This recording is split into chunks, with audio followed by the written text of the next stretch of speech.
essa é a despolarização do ventrículo. Aqui a gente vai falar mais sobre o ventrículo, mas eu posso calcular o eixo da onda P, eu posso calcular o eixo do QRS, e eu posso calcular o eixo da repolarização também, em graus no plano frontal. Então, a gente tem que lembrar aqui um pouquinho a sequência de ativação, entender para onde vai dar essa somatória de vetores, né? Então, a primeira, eu gosto sempre de lembrar, porque depois isso aqui vai ser importante quando a gente falar de bloqueio de ramo, bloqueios fasciculares. Então, o BRE todo mundo reconhece, ou a maioria reconhece, que ele quer QRS largo, negativo em V1, né? O BRD tem aquele padrão RS-R' em V1, também que a gente vai discutir na próxima aula, mas existem os bloqueios fasciculares, né? O BDAS, por exemplo, que ele faz o bloqueio de um dos ramos do ramo esquerdo e desvia o eixo do coração. Não faz um QRS largo, ele só faz uma alteração no eixo do coração, tá? Então, aqui a gente vai começar a entender isso, e depois a gente vai expandir esse conhecimento para bloqueios fasciculares e, de uma maneira geral, no eletrocardiograma, tá? Então, esse é o primeiro momento da despolarização do coração, começa pela ativação septal, do endocárdio para o epicárdio. Endocárdio do VE, do septo do VE, e também existem vetores que não estão desenhados aqui, mas eu vou desenhar, do VD lá para dentro. Mas como vocês sabem, o VE é mais forte que o VD, a despolarização resultante do VE, do septo do VE, é esse daqui, tá? Esse é o início do QRS. Depois existe a ativação das paredes livres, os vetores do VE são mais fortes que o do VD, o vetor resultante é esse aqui. E no final, a despolarização basal aqui para cima, tá? De maneira que, no plano frontal, a somatória desses vetores vai apontar mais ou menos para cá, tá? Mais ou menos para a esquerda, aqui. Imagine essa imagem do coração aqui, em cima disso daqui, tá? Então, aqui tem um coração. Beleza. Nossa, ficou lindo. Então, a somatória dos vetores da despolarização do coração, do ventrículo, vai somar mais ou menos para cá, tá? E é isso que a gente quer saber, se essa somatória de vetores está dentro do normal ou está anormal. Então, quando você tem um desvio do eixo muito lá para cima, a gente vai falar que tem um desvio do eixo para a esquerda, para mais de menos 30. Vou apagar, foi muito poluído. Para mais de menos 30, a gente vai ter um desvio do eixo para a esquerda. Se tiver um desvio do eixo para cá, tem alguma coisa que está alterando a despolarização mais para o ventrículo direito. Então, tem um desvio do eixo para a direita, tá? E depois tem um desvio extremo do eixo. A gente vai discutir rapidinho também o impacto clínico disso, né? Então, tem um desvio do eixo da esquerda, mas o que está acontecendo para fazer esse desvio do eixo para a esquerda? Eu quero que vocês olhem o eletro, vejam o eixo pensando no impacto clínico, não só ver para saber o grau, etc., que vocês vão ver e vão esquecer. Tem que tentar pensar no impacto clínico disso. Não é diagnóstico de normalidade total do eletro, o eixo está normal, mas é um dos parâmetros que tem que estar normais, né? Então, se tem um desvio do eixo para algum lugar, tem alguma coisa que está acontecendo, tá? Então, aqui, rapidinho, eu vou depois, no final da aula, eu vou falar causas mais específicas, mas, por exemplo, na sobrecarga ventricular esquerda, um paciente tem um sinal de sobrecarga ventricular esquerda, pode causar um desvio do eixo para a esquerda. Por quê? Porque tem muito coração no VL, puxa o eixo mais lá para a esquerda, e desvia o eixo do QRS.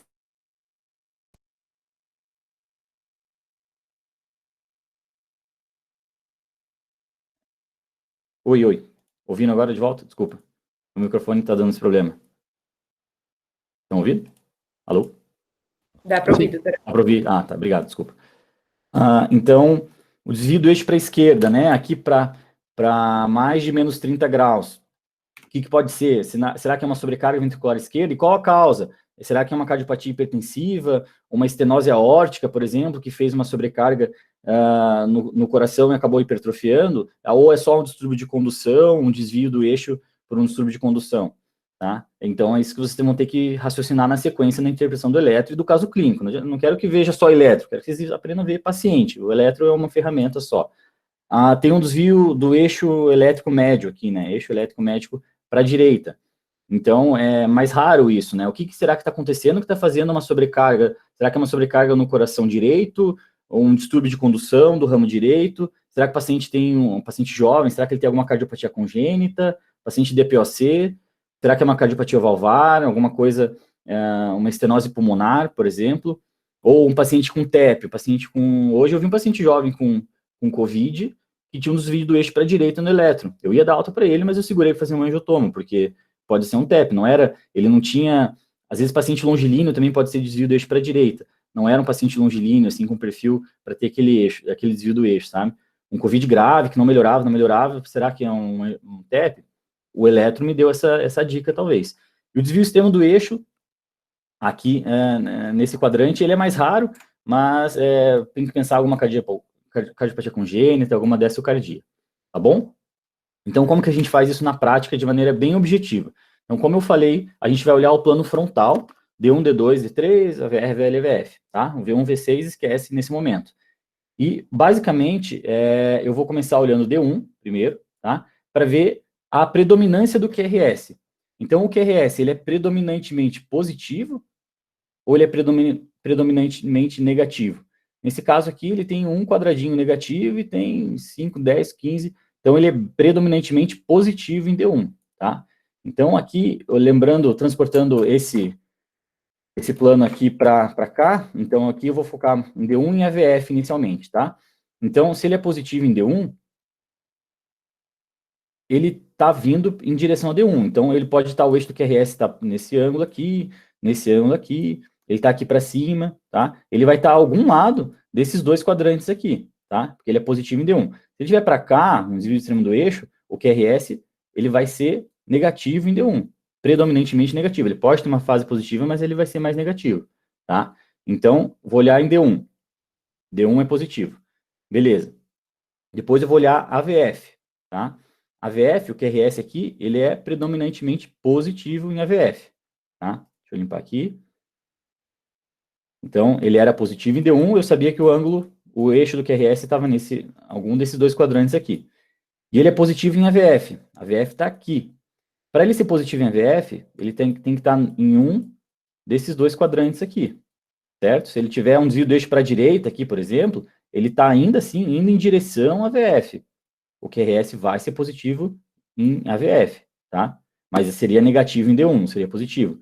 Então, aí eu vou notar que se ele é positivo em D1 e ele é positivo em AVF, inverti, né? Positivo em D1, positivo em AVF, eles têm que respeitar a intersecção entre esses dois quadrantes, que vai ser esse daqui, tá? Então, só de olhar que ele é positivo em D1, positivo em AVF, eu sei que o eixo do QRS está normal. Ele vai estar entre 0 graus e 90, tá?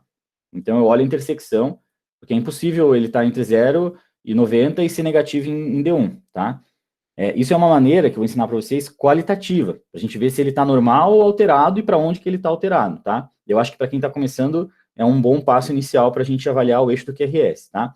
Existem formas a gente ver de maneira mais precisa, mas eu não quero entrar nesse método, eu quero que vocês saibam pelo menos o básico do eixo do QRS, que é isso que importa no final das contas, tá? Então, olhei o QRS em D1 e olhei o QRS em AVF, tá? D1 tá para cá, positivo, pode ser aqui ou aqui. E olhei AVF depois, o QRS. QRS positivo em AVF, ele vai estar ou aqui ou aqui, ele só pode estar aqui, está entre 0 e 90, o eixo do QRS desse elétron normal. Não estou interpretando o elétron inteiro, tá? Eu só estou focando aqui na aula de eixo do QRS, tá? Segundo caso aqui, segundo exemplo.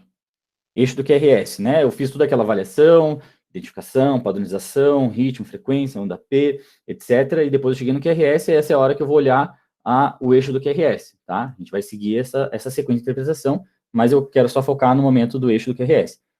D1, o QRS é predominantemente positivo. Então, ele é mais positivo do que negativo. Aqui ele é totalmente positivo, né? Então, ele é uma onda R pura aqui em D1, né? Então, ele pode estar aqui, nesse quadrante, ou aqui nesse quadrante, tá? Lembrando que o normal é entre menos 30 e mais 90 aqui. O QRS tem que estar num desses quadrantes aqui para ser considerado normal, tá? Então, olhei D1 positivo. Aqui olhei AVF, ferrou. AVF negativo. Então, vamos lá. D1 era positivo, então é aqui. AVF negativo. AVF aponta para esse lado. Se o QRS é negativo em AVF, a câmera que está olhando AVF, ele está fugindo, né? Está fugindo de AVF. Então, ele só pode estar lá para cima, tá? Fugindo de AVF. Ou nesse quadrante, ou nesse quadrante. A intersecção desses dois quadrantes, D1 e AVF, dá nesse quadrante aqui, tá? Como eu falei, o QRS ele pode ser normal, de menos 30 a mais 90, né? Nesse caso aqui, quando ele não é positivo em D1, mas é negativo em AVF, eu vou olhar a derivação D2, tá? Eu vou olhar D2. D2 está aqui. D2, ela é perpendicular ao grau menos 30. Então, assim, se o QRS for positivo em D2, significa que ele está para cá de menos 30, para baixo de menos 30, né? E ele vai ser normal, tá? Vamos voltar ali no caso. Então, eu olhei aqui D1, eu olhei a VF. A VF, ele tem uma onda positiva e tem uma onda negativa. Mas a onda negativa é muito mais negativa do que a onda positiva. Ficou meio confuso, mas tudo bem. E aqui em D2, ó, tem uma onda positiva e depois tem uma onda que me parece mais negativa do que positiva, né? Então, ele está fugindo de D2, tá? Então, não tem como ele estar para cá, tá? Ele tem que estar para cá de D2. Então, aqui é AVL, aqui é D2. Nossa, espera aí, deixa eu limpar aqui. Eu estou me confundindo. Então, eu vi que ele é positivo em D1, vamos relembrar. QRS é positivo em D1. Então, ele está ou para cá, né? Nesses dois quadrantes. Beleza. Aí eu olhei a AVF, está aqui. AVF. O QRS é negativo em AVF, tá? Então, se ele é negativo, ele está aqui para cima, ou para cá ou para cá. Como o D ele é positivo em D1, ele só pode estar nesse quadrante aqui. Não tem como ele estar em outro quadrante. Beleza. Daí eu olho D2. D1, D2 e AVF. São as derivações que vocês vão olhar para achar o eixo. Em D2, se ele fosse positivo em D2, ele seria normal. Ele estaria para cá do ângulo, né? Mas ele ali, a gente viu que ele é negativo. Então, ele está para lá, tá? Está para cima. Está para cima de D2. Então, ele tem um desvio do eixo do QRS. Porque, de novo, ele era positivo em D1, esses dois quadrantes. Negativo em AVF, esses dois quadrantes. Então, só pode ser esse quadrante aqui. Só pode ser esse quadrante aqui. E é negativo em D2. Então, ele está para cima aqui o ângulo. Eu não sei exatamente qual ângulo que ele é. O ângulo do eixo do QRS. Mas ele está para cá, tá? Não está mais para lá, de menos 90 aqui, porque ele é positivo em D1. Tá bom? Então é um joguinho assim, sabe? Mas é mais simples, assim. Opa. Eu quero que vocês entendam, mas no final das contas vocês vão ver que é mais simples. Então, a análise qualitativa do QRS, basicamente, quero saber se está normal ou não. Olha D1 e olha D2. Se for positivo em D1 e for positivo em D2, vai estar normal. Fechou. Acabou. Próximo passo. Não quero mais saber mais nada. Claro que depois, com o tempo, você vai querendo, né, entender mais coisa, ver como que calcula certinho. Aí você vai olhar outras derivações para fazer o cálculo. Mas o QRS, de uma maneira qualitativa. Então, está normal ou está alterado? E para onde que está alterado, a gente olha D1 e olha D2. Tá? Acho que sumiu uns slides. Tinha um slide do desvio do eixo para a direita. Tá. Vamos imaginar Tá, depois eu falo do desvio do eixo para a direita. Mas então, assim, se o QRS é positivo em D1 e positivo em D2, ele é positivo em D1. Ele tem que estar para cá. E ele é positivo em D2, ele vai ter que estar para cá. Não tem como ele estar para cá, no desvio do eixo azul aqui, porque ele é positivo em D1, né? Senão ele seria negativo em D1. Não tem como estar mais para cima lá, porque ele é positivo em D2. Então, olha o QRS. Positivo em D1, positivo em D2, o eixo do QRS está normal. Quem quiser ir embora, a aula acabou aqui. Tá? Então, isso é um jeito bem básico de você ver de maneira qualitativa. Sabendo isso, você já avalia o QRS, tá? Eu posso olhar o QRS em D1, fazer que nem eu fiz, né? Positivo em D1, positivo em AVF, eu sei que está nesse quadrante, mas daí às vezes ele é negativo em AVF, daí eu vou olhar D2, aí eu olho D2, eu sei que ele vai estar entre menos 30 e 0. Nesse caso aqui, que ele é positivo em D1, negativo em AVF, eu sei que ele está nesse quadrante aqui. Mas ele é positivo, vamos supor que ele fosse positivo em D2, né? O QRS é positivo em D2.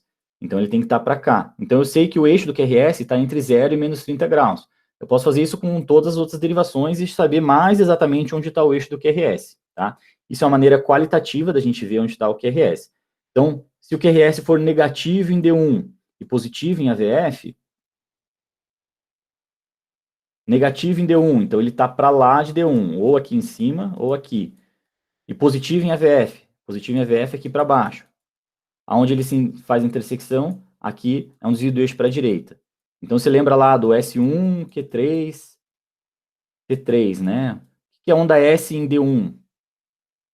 Depois de uma onda R, onda S, uma onda negativa em D1. Onda S em D1 pode ser uma representação do desvio do eixo para a direita no TEP, tá? Então, é isso que pode estar acontecendo. E aí tem o desvio extremo do eixo, né? Por exemplo, o desvio extremo do eixo vai ser negativo em D1, negativo em AVF, e vai ser negativo em D2 também, tá? Então, essa é uma maneira qualitativa de a gente achar o QRS. Bem objetivo, ver o QRS se ele é positivo em D1 e ver o QRS se ele é positivo em D2. É positivo em D1, é positivo em D2, o eixo do QRS é normal. Beleza?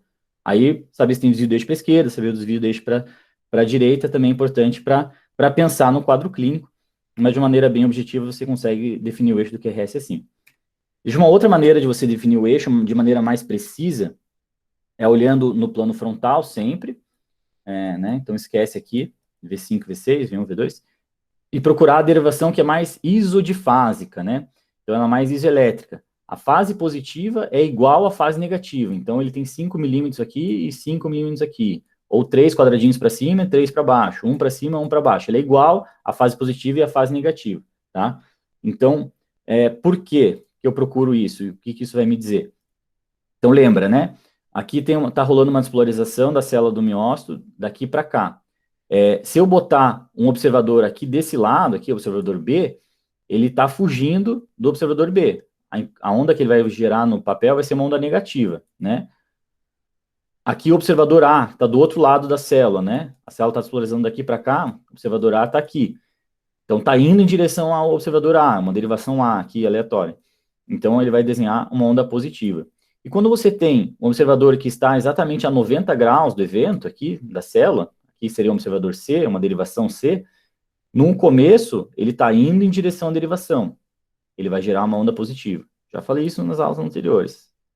E depois ele vai gerar, ele está indo embora da derivação. Nesse momento, ele vai gerar uma onda negativa. Quando a onda negativa e a positiva são iguais, significa que a derivação está a 90 graus, tá? Então, a gente procura a derivação mais isodifásica e a gente vai saber que o eixo do QRS está ortogonal a essa derivação. Não é que ele está nessa derivação, né? Ele não está nessa derivação, ele está ortogonal a essa derivação, ele está 90 graus dessa derivação. Então, aqui nesse caso desse elétron, a gente vê que o QRS é bem isoelétrico em D1, tá? Bem isoelétrico em D1. Tanto a fase positiva quanto a fase negativa são iguais. Ele é positivo em AVF também e tal, mas ele é isoelétrico em D1. Se ele é isoelétrico em D1, significa que ele não está nem indo em direção a D1 e nem fugindo de D1. Ele está exatamente ortogonal. Então, ele está aqui. Ele vai estar ou a 90 graus aqui, ou a menos 90, tá? Porque ele é isodifásico em D1. Então, aí eu vou olhar, por exemplo, a AVF. A AVF aqui é positivo, né? O QRS é positivo em AVF. Então, ele não pode estar lá em cima, menos 90. Ele tem que estar mais 90. Então, quando eu acho uma derivação isodifásica, eu consigo dizer exatamente a quantos graus está o QRS, né? Então, ele está isodifásico em D1, então ele está lá para cima ou está para baixo, mais 90 ou menos 90.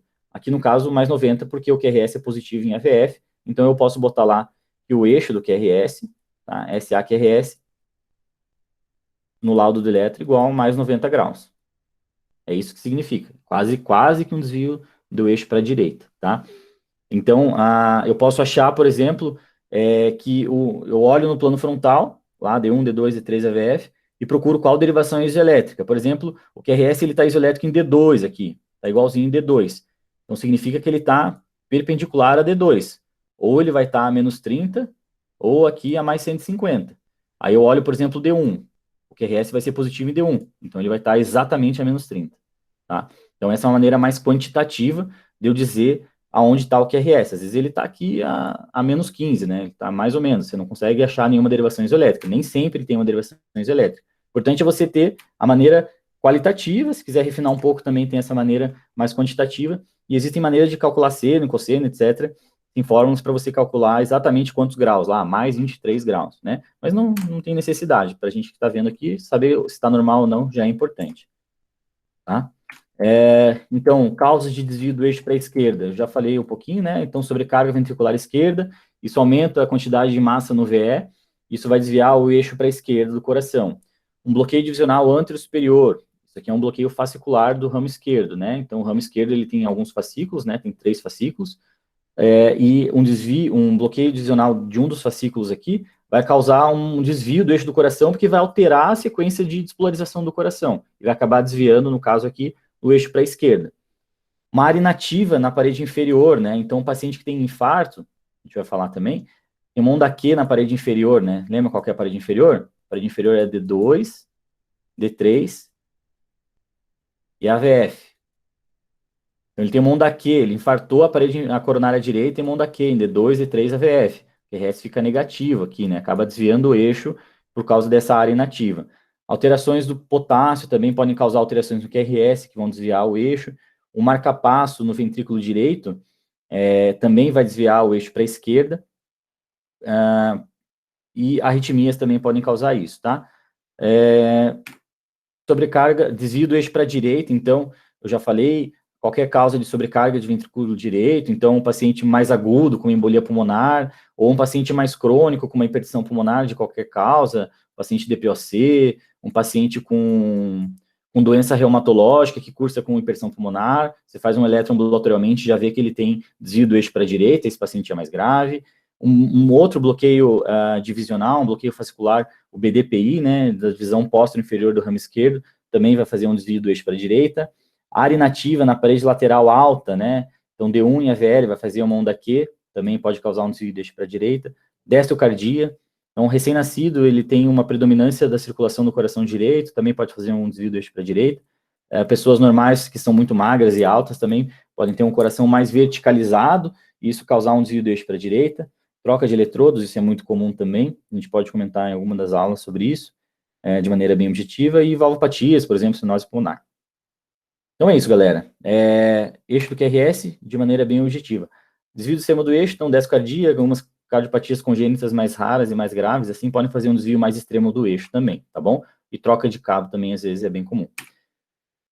É isso, espero que vocês tenham entendido. O eixo do QRS é uma